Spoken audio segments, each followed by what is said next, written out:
Sunday's London derby between Tottenham Hotspur and Chelsea at Stamford Bridge had a bit of everything. Controversial refereeing decisions, high-octane football, a 96th minute equalizer, a major injury to a big star, and feuding managers. Oh, plus 2 red cards. Referee Anthony Taylor had paused to eject both Thomas Tuchel and Antonio Conte at the final whistle. And Tuchel saw the funny side. I just compared it to 2 players who have a bit of fight on the field, but nothing happens, nobody gets injured, and it's Premier League football, and the 2 managers got involved today because both of us were fighting for our teams, and that was it. Nobody got insulted, nobody got hurt, we didn't have a fist fight and something. So for me, it's not a big deal. It was part of it today, and it boiled, of course, and it heated up, but nothing bad. It was such an intense match, and the both dugouts are very, very close, and so it got a bit heated from both of us. You enjoyed it, didn't you? Yes, and I think he enjoyed it as well. Charm offensive trying to dodge the FA sanction. These are the results from the weekend. Villa, better than Everton 2-1. Arsenal, Gabriel Jesus on the double, beating Leicester City 4-2. Brighton, no goals against Newcastle, blanks there. Man City beating Bournemouth 4-0, easy. Southampton and Leeds 2-2, that was a good game. Wolves 0-0 with Fulham. And Brentford overturning Manchester United 4-0. Nottingham Forest, they beat West Ham United 1-0. They flung money at Jesse Lingard, the West Ham United fans did, but he instead flung an assist for Nottingham Forest in that 1-0 win. And then that 2-2 draw between Spurs and Chelsea at Stamford Bridge on Sunday. The table, for what it's worth, not much after 2 games. 2 teams atop the table with 6 points, Man City and Arsenal. Forest registering, Villa registering as well. Brighton, a draw and a win from their first 2 games. Same for Chelsea. Leeds, Newcastle, Spurs, Brentford as well. And the other page shows history being made. Man United, first time in Premier League history that they are pointless after 2 games. And Bournemouth, Liverpool, around about mid-table-ish. Joining us to discuss the action from the weekend, Simon Evans. Simon, welcome to the SportsMax Zone. Hi, George. How are you doing? I'm doing very well. If I had told you if you had gone away on a break and you and the missus were really relaxing, reading and taking in the views of wherever you are, and you came back in and I told you that there was a bust up at Stamford Bridge between Antonio Conte and a hot-blooded German, you wouldn't have figured that it was Thomas Tuchel. No, he's an intense character, though, isn't he? As is Antonio Conte. They're both 2, quite interesting. The point I'm making is that you'd have thought it was Jurgen Klopp when I said hot-blooded German. Yeah. But it was quite Kloppish sort of behaviour, wasn't it, as well?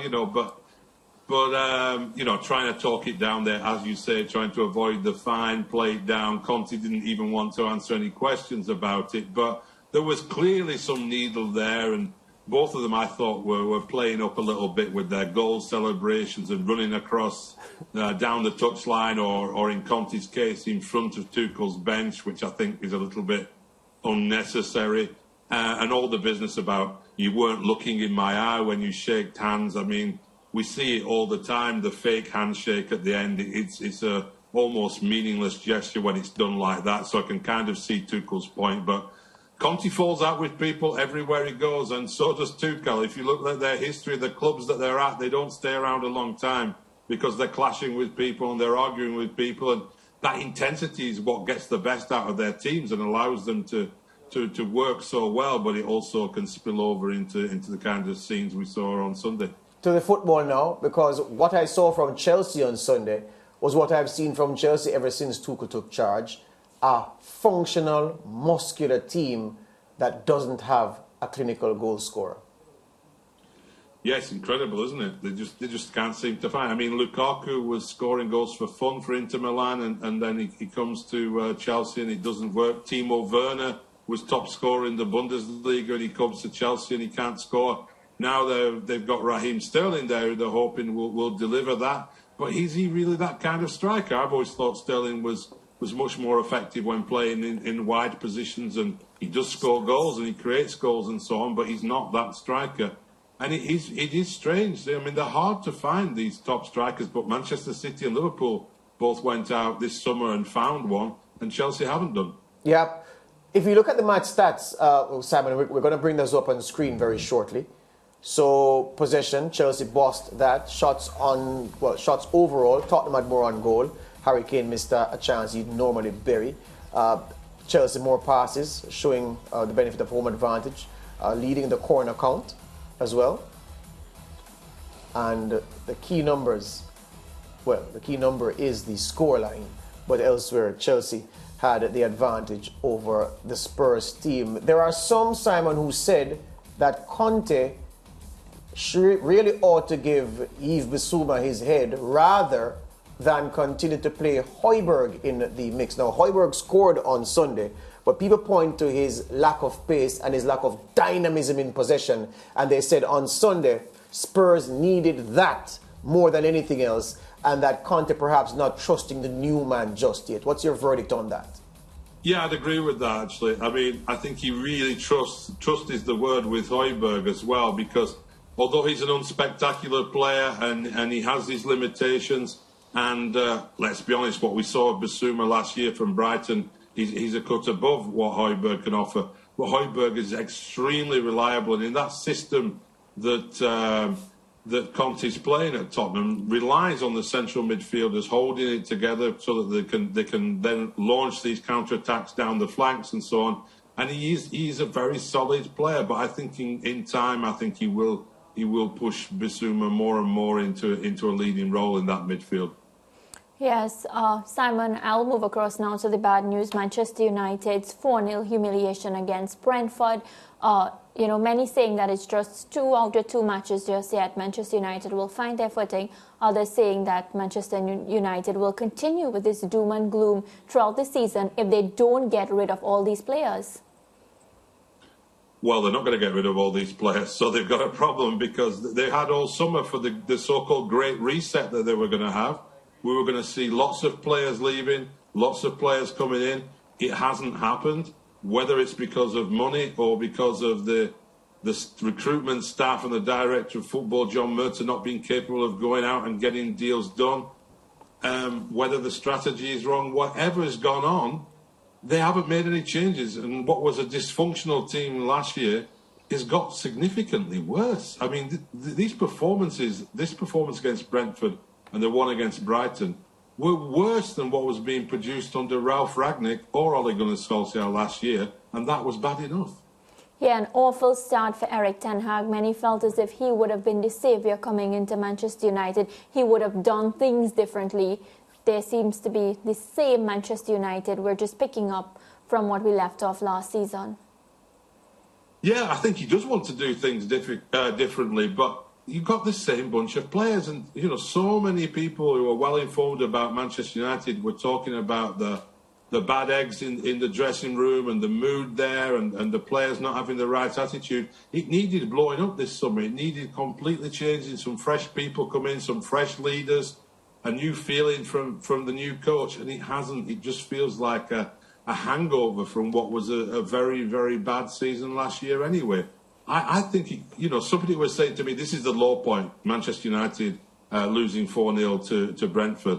I don't think it is the low point. I think it could get worse for them this season. I think they're in real trouble.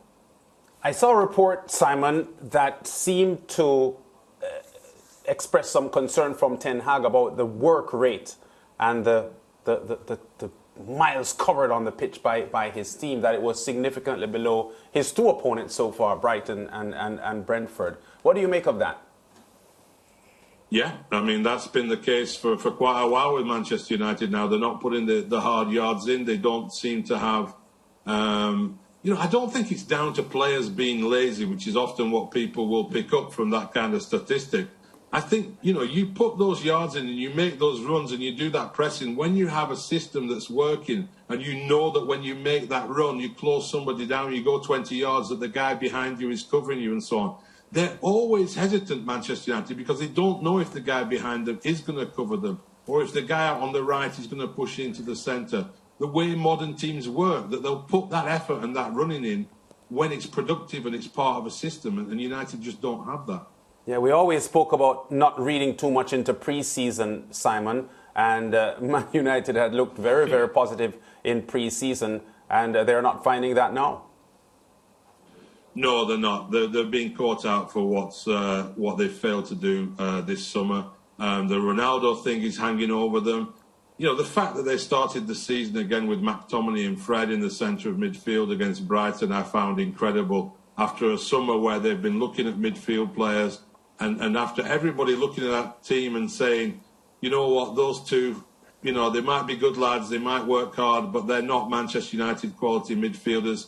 They're not going to get you into the top four. And yet they start the season with them there. I thought that sent a really strong message about just how dysfunctional is the word I used last week. And I think it is the case with Manchester United now. Nothing's working. The recruitment's not working. The coaching isn't working. The leadership on the field isn't working.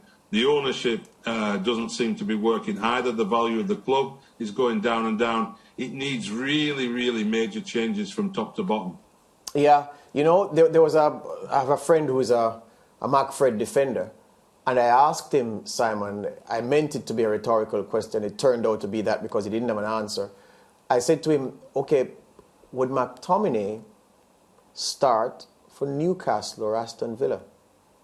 And he thought about it for a few seconds, Simon, and then he changed the subject. And I said, well, that proves the point.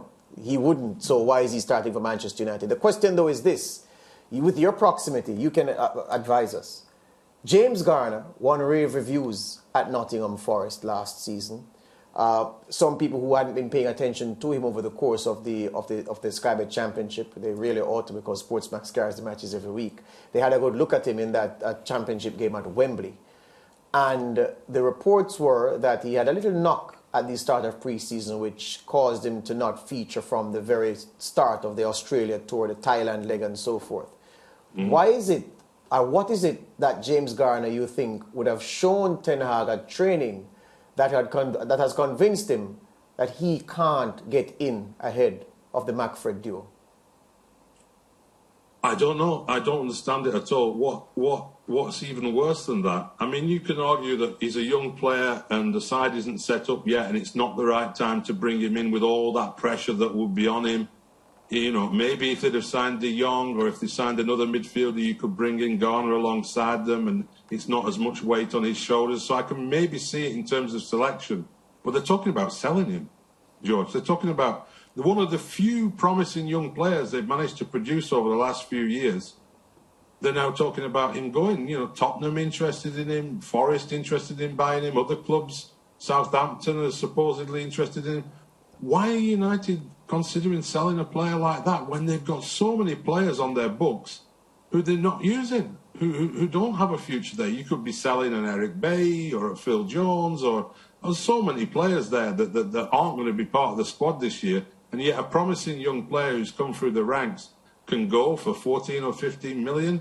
You know, that's not Manchester United sort of behaviour at all. That really does indicate, yet again, you know, the depths of the problems of the club. Yeah, we could speak about Man United all day, but this is not the Man United show. And let me ask you quickly about Gabriel Jesus. A muted start on his Arsenal debut, but came alive against Leicester, and the coach, Mikel Arteta, says he was downcast in the dressing room because he felt he could have scored 2 more than the 2 he actually registered. Your take on his performance against Leicester City, the Brazilian? I think he's a great signing for Arsenal. I think he fits really well into that team. I think as this season goes on, he's going to be one of the top scorers in the Premier League. He's got so much to his game. And I felt at Manchester City that he never quite fit into it all.